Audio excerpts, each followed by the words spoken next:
नमस्कार, नेशन 24 में आपका स्वागत है। मैं प्रिया। आज हमारी नेशन 24 की टीम मौजूद है कैमूर के रामगढ़ विधानसभा क्षेत्र में, जहां इस बार निर्दलीय प्रत्याशी शंकर दयाल आनंद द्वारा कांटे की टक्कर 3 पार्टियों को देने जा रहे हैं। आपको बता दें, यहां राजद, बीजेपी और भाजपा के साथ निर्दलीय प्रत्याशी शंकर दयाल आनंद में सीधी टक्कर है। पिछली बार नरेंद्र मोदी के आह्वान पर रामगढ़ की जनता ने बीजेपी प्रत्याशी अशोक सिंह को जिताया था, पर कोरोना महामारी के चलते इस नेताओं का टिकट भी काटा है और कई नए चेहरे सामने आए।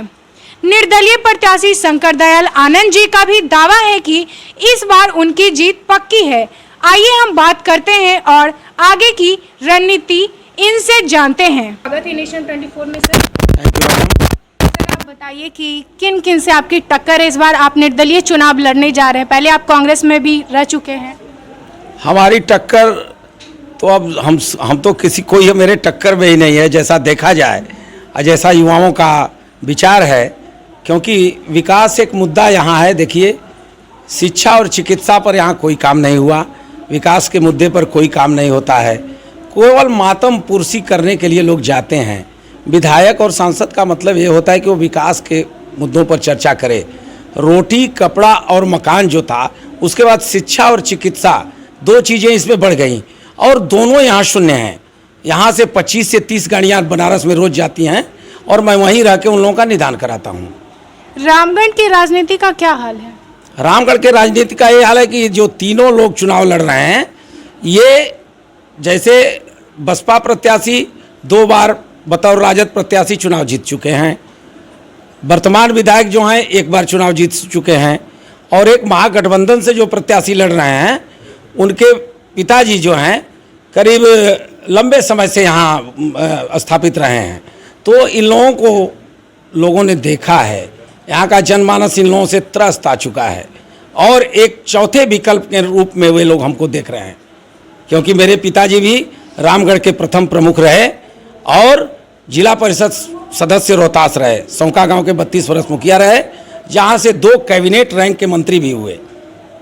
आप निर्दलीय चुनाव लड़ रहे हैं, जनता के बीच कौन कौन से एजेंडा लेकर जा रहे हैं?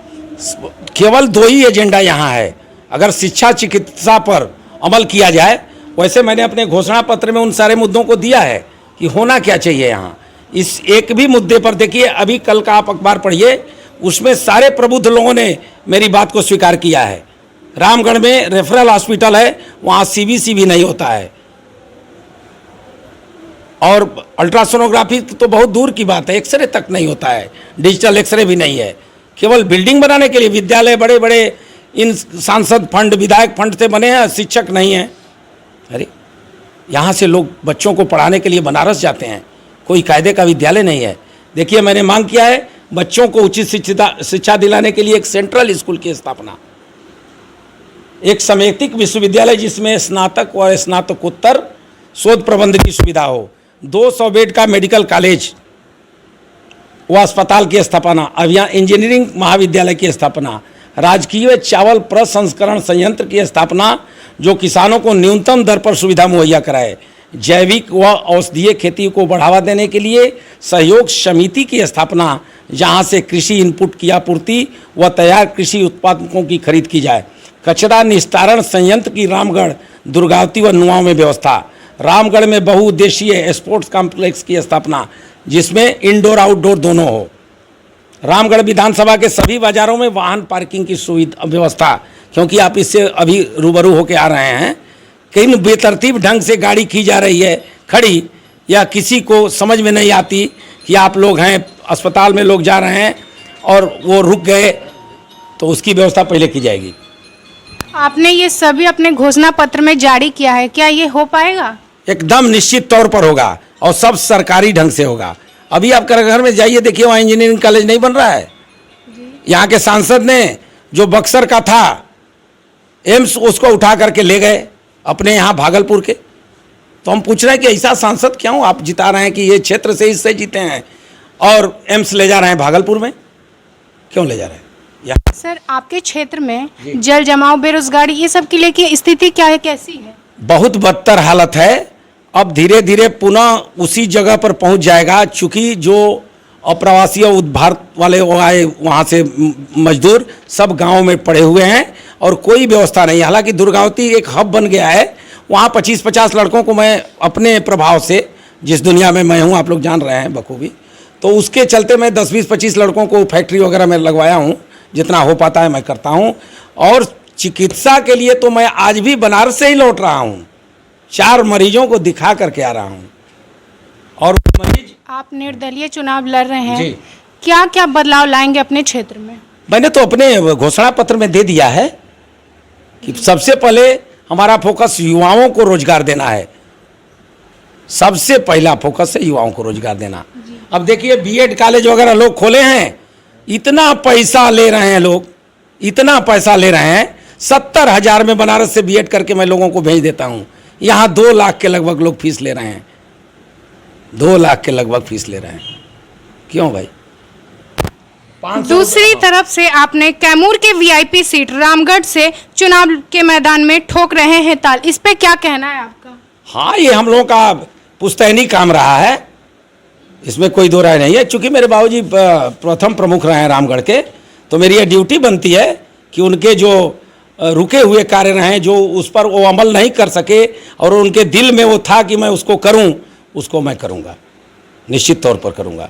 कोरोना काल में आपने क्या क्या किया सर अपने क्षेत्र में? कोरोना काल जिस समय में उस स्थिति थी जैसी, कोरोना के मरीज जितने पहले वहाँ जाते थे, मैं बनारस हिंदू यूनिवर्सिटी में जो सर सुंदरलाल चिकित्सालय है, पहले उनका जांच कराता था। जांच में जब वो पॉजिटिव आ जाते थे तो उनको तत्काल में भभुआ भेजता था, इसलिए कि वो वहाँ उनको नहीं लेता था बीएचयू। भभुआ आते थे फिर पटना जाते थे। अब किसी को 1 किलो चावल दे देना, आधा किलो चावल दे देना, 1 पैकेट भोजन दे देना, यह समस्या का निराकरण नहीं है।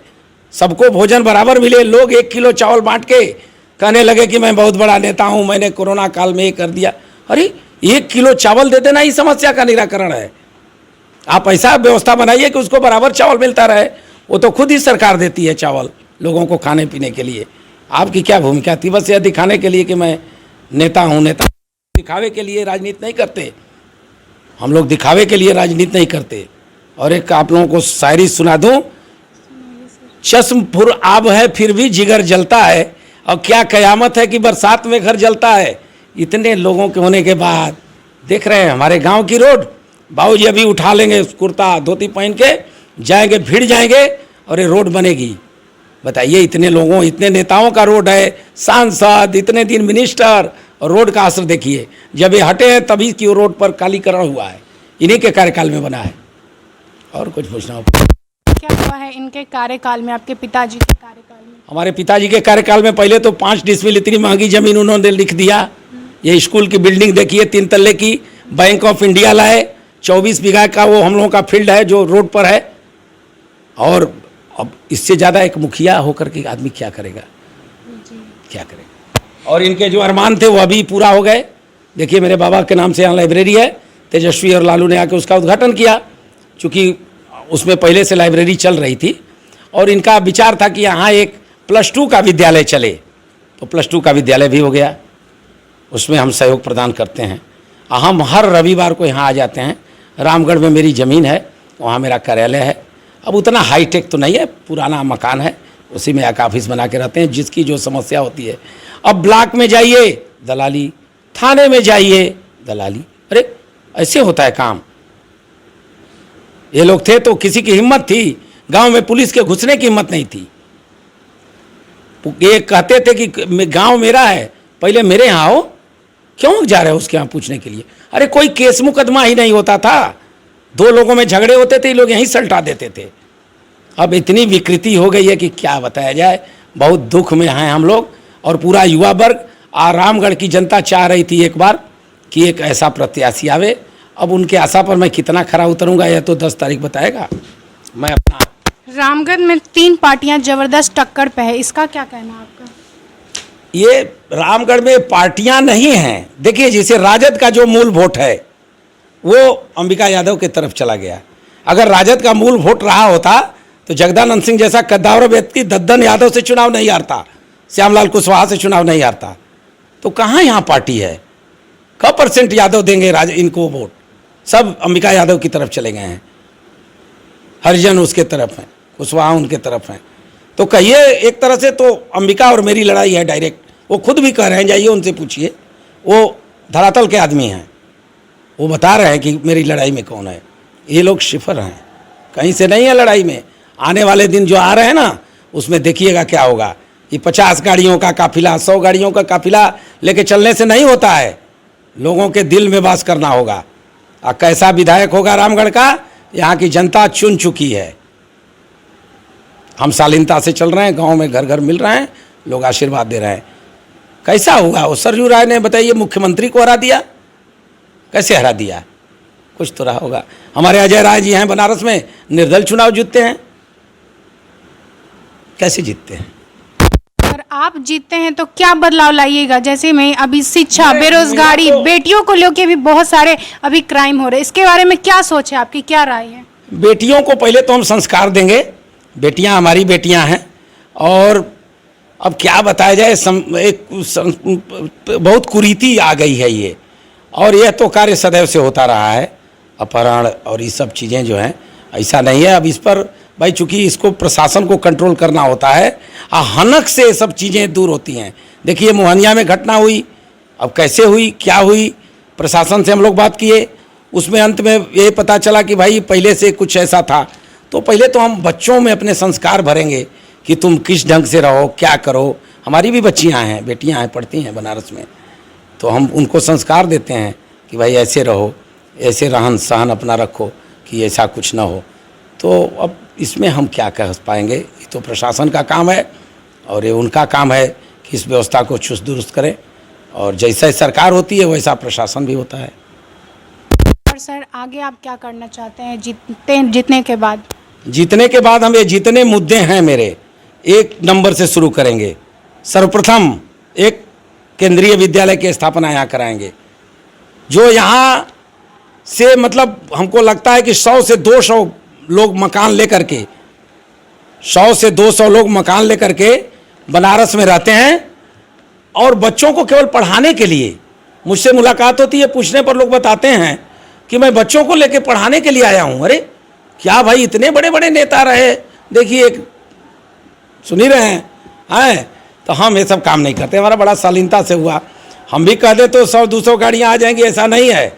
हम भी अपना ज़मीन धरती बनाए हैं, बाबूजी का हो जाए, मैं कहा ना एकदम शालीनता से सबसे मिलेंगे, हाथ जोड़ेंगे। जो मेरा पहला चुनाव है, इसके पहले 2006 में मैं MLC का भी चुनाव लड़ चुका हूँ, अच्छे वोट मिले थे। कृष्णा बाबू उसमें चुनाव जीते थे, कृष्णा सिंह, जिस पर आज संतोष सिंह का भी है। मैं लड़ चुका हूँ चुनाव। अल्पसंख्यक लोगों के हालात इस विधानसभा क्षेत्र में कैसी है? अल्पसंख्यक, देखिए जब से ये भाजपा के विधायक और भाजपा यहाँ हावी हो गई है, पहली बार हावी हुई है, ये तो समाजवाद का गढ़ रहा है, कुछ गलतियाँ हुई जिनके चलते ये हो गए, तब से लोग मुसलमानों को हे दृष्टि से देख रहे हैं थोड़ा। लेकिन हम तो बैठते हैं तो कहते हैं कि भाई हम अनेकता में एकता वाले देश के निवासी हैं, यूनिटी इन डाइवर्सिटी। क्या मुसलमानों की भूमिका नहीं रही आज़ादी की लड़ाई में? तो लोगों को सिखा ही सकते हैं, बता सकते हैं, जता सकते हैं। अब लोगों के दिल में घुस के तो उनके विचार को नहीं चेंज कर सकते, क्योंकि नेचर और सिग्नेचर नहीं बदला जा सकता। हम उसको बदलने की कोशिश कर रहे हैं। ये सभी है, हिंदू मुस्लिम सिख ईसाई आपस में है, भाई भाई, मिल्लत भाईचारा है बहुत ज़्यादा यहाँ। अन्य इलाके से बेहतर है रामगढ़ में अल्पसंख्यकों के प्रति लोगों का सोच और नज़रिया। बहरहाल अभी आपने निर्दलीय शंकर दयाल आनंद को नेशन 24 को सुना और उनसे रामगढ़ विधानसभा क्षेत्र में क्या क्या बदलाव और विकास दिखेगा इसके बारे में जाना, और देखना यह है कि रिजल्ट किसका आता है और किसकी सरकार बनती है। अब जनता ही तय करे कि कौन होगा हमारा सरकार, किसकी होगी जीत, किसकी होगी हार। ये तो आने वाला समय ही बताएगा। आगे की खबरों के लिए देखते रहने नेशन 24। तब तक के लिए नमस्कार।